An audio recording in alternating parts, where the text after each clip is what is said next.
안녕하세요. 날씨가 많이 쌀쌀해진 것 같아요. 이럴 때일수록 더 건강에 유의해야 하시는 거 아시죠? 면역력 관리가 가장 중요한 시기인 만큼 사연 채널을 즐겨보시는 구독자님들도 건강 꼭 챙기시길 바랄게요. 날씨가 추워진 만큼 요즘 세상이 참 슬프고 힘든 일들이 많은 것 같아요. 울적해질 때마다 사연 채널을 늘 즐겨들으며 하루는 웃었다, 하루는 울었다 하는 저의 가장 찐 채널 중에 하나인데요. 내성적인 제가 이렇게 사연을 보내게 되는 이유는 술김이라고 해야 할까요? 집에서 좋아하는 영화 보면서 혼술을 하고 나서 누워서 자려는데 문득 내 이야기를, 나의 속 이야기를 다른 분들에게도 알려드리면 어떨까 싶어 최종 진담으로 사연을 보내게 되었습니다. 전 경기도 과천에 거주 중인 지극히 평범한 여자입니다. A형이고요. 내성적이지만 또 주변 사람들을 잘 챙기자 주의이고 한 가지 일에 몰두하면 끝까지 가는 편이라 지금 다니고 있는 회사도 10년이 넘게 장기 근속 중이지요. 어느덧 회사에서도 인정을 받고 이제 주변에서 좋은 사람만 있으면 결혼만 하면 된다는 이야기에 대학생 때부터 학교 때문에 혼자서 오래 살았던지라 누군가와 함께 산다는 게 상상이 안 갔습니다. 정말 인연이 이 세상에 있는 거였을까요? 결혼을 원할 때쯤 동료의 소개팅에 좋은 사람을 만나 연애를 하고 결혼까지 꼴이 나게 되었으니까요. 혼자서 살던 저는 둘이 되고 산다는 건 혼자 있을 때보다 더 행복한 일들이 2배가 되었죠.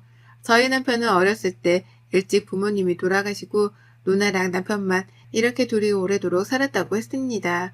그래서 누나가 엄마 같고 각별한 사이인 건 결혼할 때부터 알고 있었죠. 남편도 저에게 누나가 엄마 같으니 잘 따라줬으면 했고요.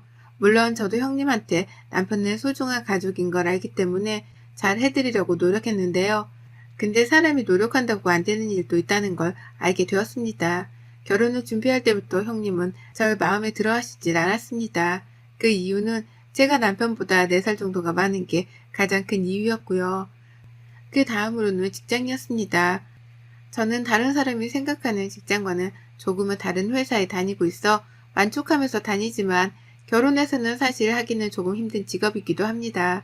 그 2가지가 가장 마음에 안 드는 이유라고 하셨지만 나이는 제가 어떻게 할 수 없는 문제였고 회사는 조금 덜 바쁜 대로 부서 이동을 할 수 있어 신청해 놓은 상태였고요.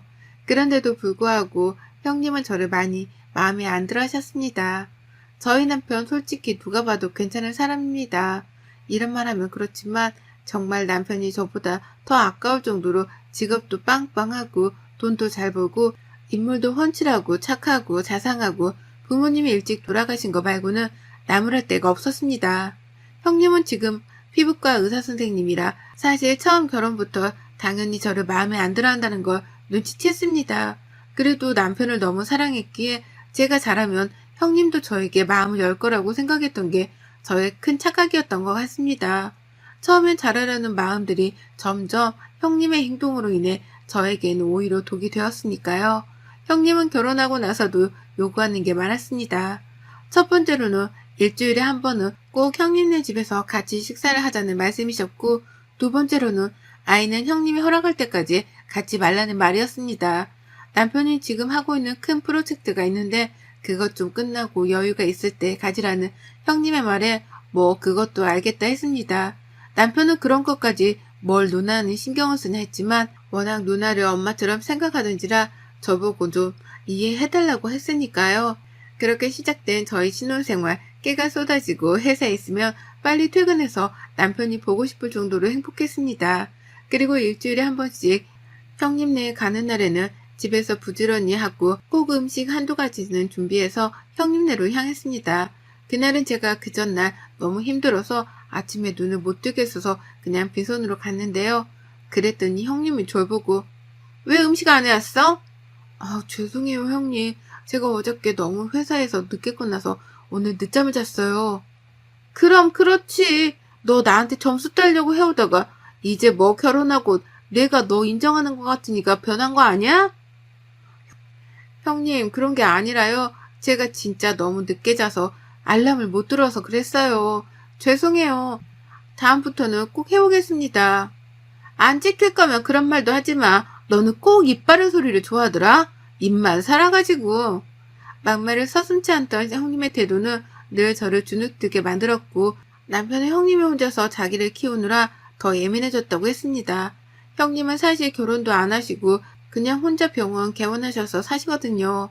결혼하라고 주변에서 좋은 사람 소개시켜줘도 남자는 필요 없다면서 비혼주의로 살겠다고 마음을 먹으셨다고 해요. 그래서 더 예민한 건가 싶기도 했지요. 처음에는 일주일에 한 번 정도는 가까운 거리니까 가도 괜찮겠지 싶었는데 그게 매주 이어지다 보니 사실 정말 좀 힘들었어요. 남편이랑 신혼인데 쉬는 날에는 데이트도 하고 싶고 한데 형님네 가면 아침부터 저녁까지 거기에 있다고 오니까 또 그 다음날 출근해야 하고 저희만의 시간이 없더라고요. 한 번은 남편에게 이번 주는 우리 데이트하면 어떻겠냐고 했더니 알겠다고 누나한테 이번 주 못 간다고 말하겠다고 하더라고요. 저는 너무 기뻤고 드디어 결혼하고 데이트다운 데이트를 할 수 있겠다 싶어 많이 들떠 있었어요. 그리고 며칠 뒤 퇴근하고 집에 가는데 형님이 전화를 해오셨어요. 야! 네, 형님. 너 이번 주에 집에 안 온다고 했다면서? 아, 이번 주에 보고 싶은 영화가 있어서 같이 보러 가려 해서요. 다음 주에 찾아뵐게요, 형님. 너, 얘가 아주 발칙하구나. 내가 왜 마음에 안 드는 너를 결혼을 허락했다고 생각해? 우리 민수가 하도 난리치고 네가 우리 집에 일주일에 한 번씩 꼭 찾아온다고 해서 한 거지. 그거 아니었으면 너 볼 게 뭐가 있다고 하니? 나이도 우리 민수보다 더 많고 가진 거 하나 없는 너를 근데 이제 와서 이 약속을 어기려고 해? 갈 거면 너만 가고 민수는 보내. 형님, 그런 게 아니라 저희 신혼인데 같이 있을 시간이 없어서요. 다음 주에 꼭 찾아뵐게요. 아니, 안 돼. 민수만 보내던가 너도 오던가 말던가 해. 하며 전화를 툭 하고 끊어버린 형님. 많이 속상했습니다. 시어머니보다 말리는 시누이가 더 밉다는 그런 속담 있잖아요. 차라리 시어머니라면 이해라도 하겠지만 시누이가 저렇게 하니 이해를 못하기도 했지요. 그 뒤로 보고 싶은 영화는 포기하고 형님네로 갔습니다. 가서도 저는 안중에도 없고 동생만 챙기는 형님의 모습에 저럴 거면 왜 나를 오라고 했지? 라는 생각만 들었어요. 신혼 같지 않은 신혼생활을 보내던 중 회사 친한 동료가 저의 이런 이야기를 듣고 한번 괜찮은 사람이 있으면 저보고 형님 소개팅을 주선해보라고 하는 거예요. 그 정도면 소개팅 할 사람 많다면서요. 남자가 생기면 저희한테 신경을 덜 쓰지 않겠냐며 조언을 해주길래 저도 형님이 예민한 이유는 남자가 없어서 그런 걸까 하며 남편한테 물어봤죠. 남편도 누나한테 남자친구나 남편이 있었으면 한다길래 고민하다가 제 친한 친구의 사촌오빠가 되게 잘나가는 펀드 매니저라 소개팅을 주선했습니다. 제가 소개팅 해보라고 주선할 때는 형님은 콧방귀도 안 끼더니 남편이 한번 나갔다 오라고 하니까 마지못해 알겠다고 했죠. 그렇게 둘의 소개팅 날 제가 친구한테 먼저 형님이 뭘 좋아하고 뭐 관심 있는지 팁을 좀 주었습니다. 그럼 잘 될 수도 있다고 생각했으니까요. 형님의 소개팅을 하고 온 날 친구한테 들어보니 분위기를 나쁘지 않았다고 또 한 번 더 만나기로 했다고 했습니다.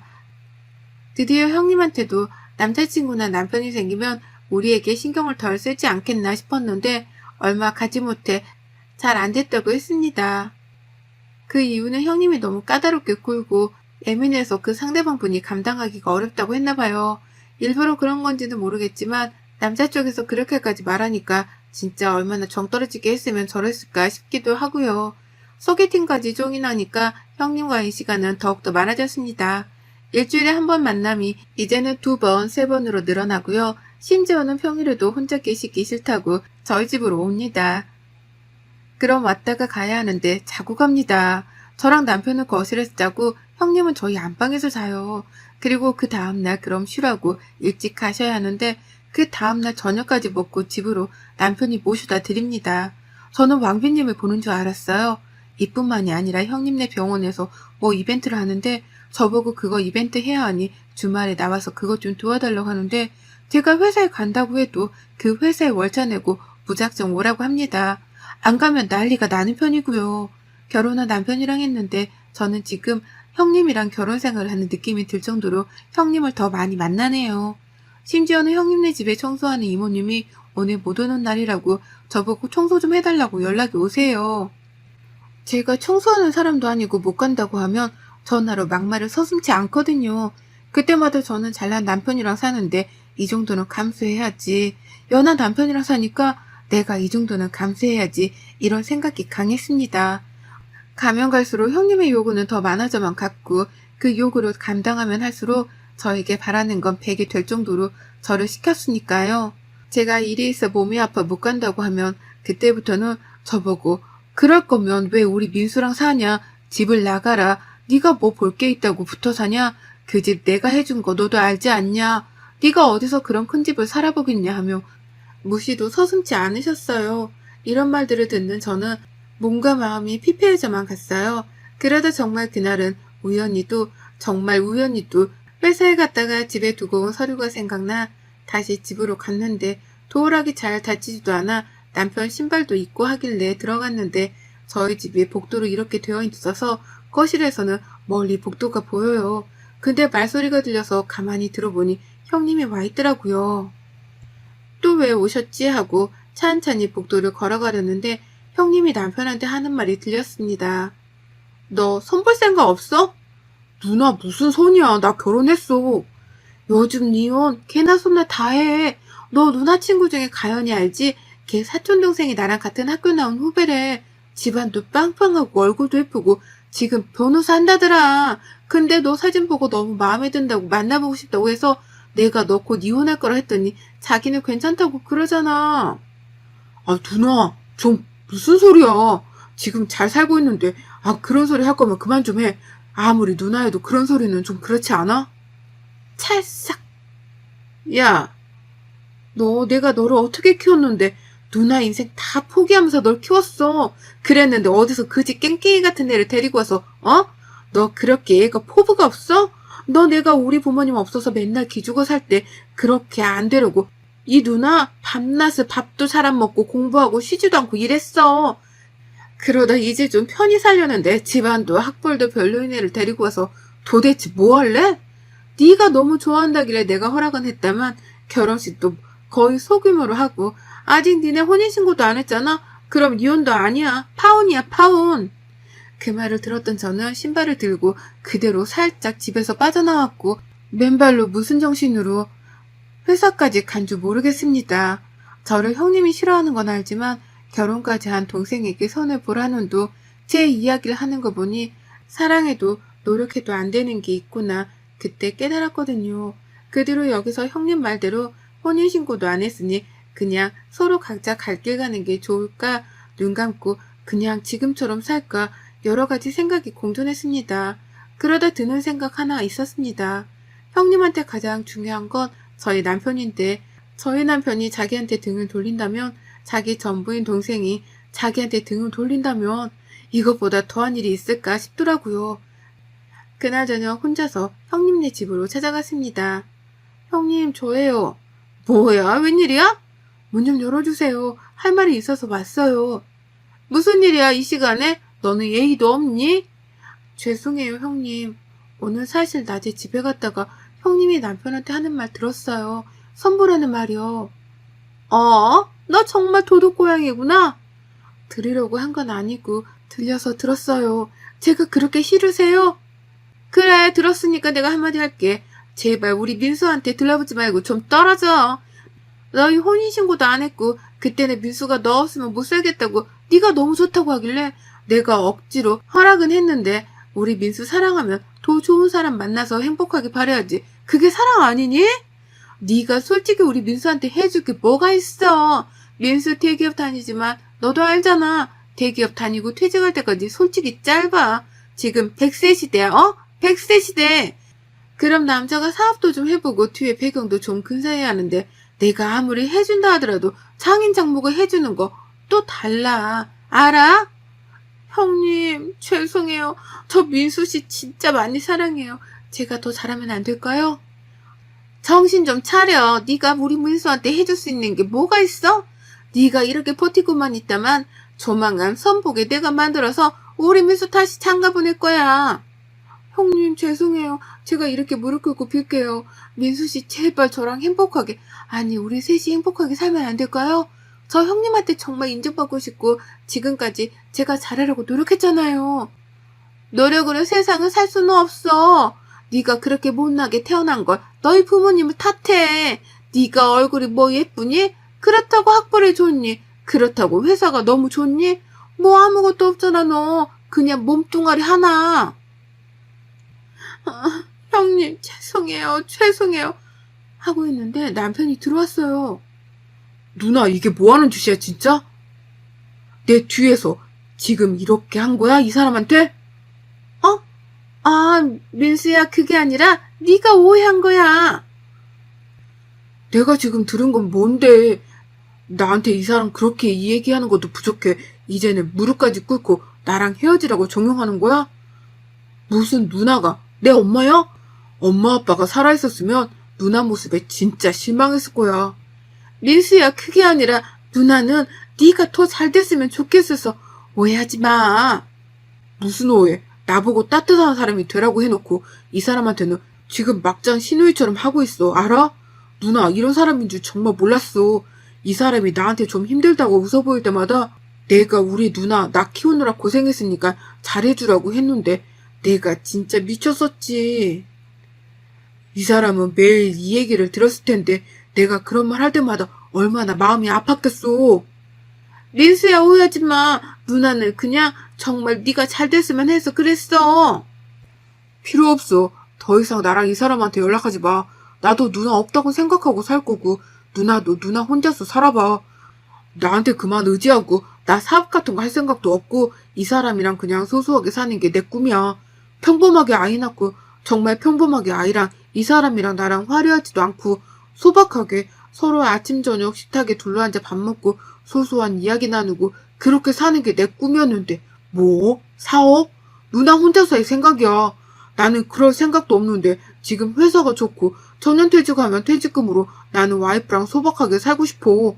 그게 내 꿈인데 누나는 내 행복이 아니 자기 행복을 찾냐고. 이렇게 이기적인 사람이 내 누나란 게 나 너무 창피하고 부끄러워. 연락하지 마. 더 이상 나한테. 남편은 제 손을 잡고 일어났고 저는 나가면서 힐끈 형님을 보았습니다. 멍한 채로 저를 보길래 살짝 미소를 지었습니다. 제가 남편한테는 곧 집으로 간다고 해놓고 몰래 주머니에 핸드폰을 켜놓았어요. 남편에게 전화를 해놓은 채로요. 남편은 형님이 저렇게 하는 사람인 건 몰랐기 때문에 이번 기회에 알기를 바랬습니다. 그 뒤로 남편은 형님이 찾아와도 전화해도 받지 않아요. 제가 괜찮다며 받으라고 만나보라고 하는데 절대 자기는 그럴 생각이 없다며 형님이 사준 이 신혼집도 내놓았더라고요. 이사가서 살고 싶다고요. 그래서 지금 이사갈 집 알아보러 다니는 중입니다. 그 일이 있은 후 한 일주일 후에 형님이 저희 회사로 찾아왔네요. 무슨 말을 할까 안 봐도 짐작이 되었죠. 형님 무슨 일이세요? 민수가 연락도 안 되고 전화도 안 받고 찾아가도 안 만나주고 지금 집까지 내놓았다는데 맞아? 아, 네. 그이가 이사 가자고 지금 집 내놓고 근처로 집 알아보고 있는데 괜찮은 집이 있어서 거기로 하려고 생각 중이에요. 나를 떠나서 이사를 간다는 말이야? 제 생각은 아니고요. 그이가 너무 강력하게 그러니까 형님도 그이 성격 아시잖아요. 한다면 하는 성격인걸요. 제가 말릴 수가 없었어요. 죄송해요. 그럼 나는 어떡하라고 그러는 거야? 죄송해요, 형님. 저 이제 그만 들어가 봐야 할 것 같아요. 그이가 형님 만난 걸 알면 저한테도 형님 연락 받지 말라고 했는데 저는 차마 그럴 수가 없어서 받았어요. 미안해. 내가 미안해, 정말. 네가 민수한테 말 좀 잘해주면 안 될까? 나 가족이라고 민수밖에 없어. 민수가 나한테 등 돌리면 어떻게 내가 정말 미안해. 내 말은 듣지도 않으니까 말 좀 해주면 안 될까? 내가 미안해. 정말 미쳤었나 봐. 죄송해요, 형님. 제가 아무리 말해도 그이가 듣질 않아요. 아까도 그 집이 마음에 든다고 계약금 넣는다고 해서 그럴 것 같아요. 제발 내가 이렇게 싹싹 빌게. 형님 여기 회사예요. 보는 눈이 많아요. 저 먼저 가볼게요. 하고 전 먼저 올라왔습니다. 그 뒤로도 형님은 계속 그이한테 연락을 하고 저한테도 했지만 그때마다 남편이 못 받게 하고 핸드폰 번호도 다 차단해버려 연락이 안 되었죠. 저희는 집이 매매가 안 돼 전세를 돌려서 주고 이사를 왔습니다. 형님은 가장 사랑하는 동생을 잃고 저는 가장 사랑하는 남편을 얻었습니다. 이렇게까지 남편이 형님에게 강경하게 나갈 줄은 몰랐지만 저도 거기에서는 좀 놀라긴 했지만 솔직히 지금은 너무나 행복합니다. 마음이 100% 편하지는 않지만 남편도 마찬가지겠지만 그래도 저희 둘이 보내는 시간이 이렇게 행복할 수가 있을까 싶었죠. 그럼 형님은 어떻게 되었냐고요? 하도 저를 찾아오셔서 남편을 설득한 끝에 셋이 만났습니다. 형님은 무조건 미안하다고 절대 안 그러겠다고 하고 그이는 당분간은 보고 싶지 않으니 나중에 마음이 괜찮아지면 언제가 되었든 연락할 테니 기다려 달라고 하더라고요. 형님은 앞으로는 우리 집에 오는 것도 안 해도 되고 절대 저한테 그런 행동이나 말도 하지 않을 테니 연락만 제발 해달라고 비시더라고요. 남편은 아직도 그때 그 상처가 아물지 않아 누나를 보는 게 편치 않으니 이해해달라고 해 그렇게 형님을 제가 집에 모셔다 드리고 왔죠. 지금은 혼자서 지내는 것 같더라고요. 저한테는 간간히 연락이 와 그의 소식을 물어보면 대답해 드리곤 하지만 남편은 아직 누나를 만나고 싶지 않다고 하네요. 저도 이렇게까지 할 줄은 몰랐지만 사실 이게 맞다고 생각하기는 해요. 세상에 모두 다 올곧게 살 수는 없겠지만 제가 한 행동은 다시 생각하더라도 또다시 그 선택을 했을 것 같거든요. 형님도 형님 인생을, 저희도 저희 인생을 살게 돼서 저는 너무 행복합니다. 술김에 제 속마음에만 담아두었던 이야기를 이렇게 익명으로 전해봅니다. 여러분들의 마음속에도 하나둘씩 누군가에게 못하는 이야기들이 있으시겠죠? 다 그만한 이유가 있다고 생각이 드네요. 여러분의 생각은 댓글로 남겨주세요. 오늘도 시청해주셔서 정말 감사합니다.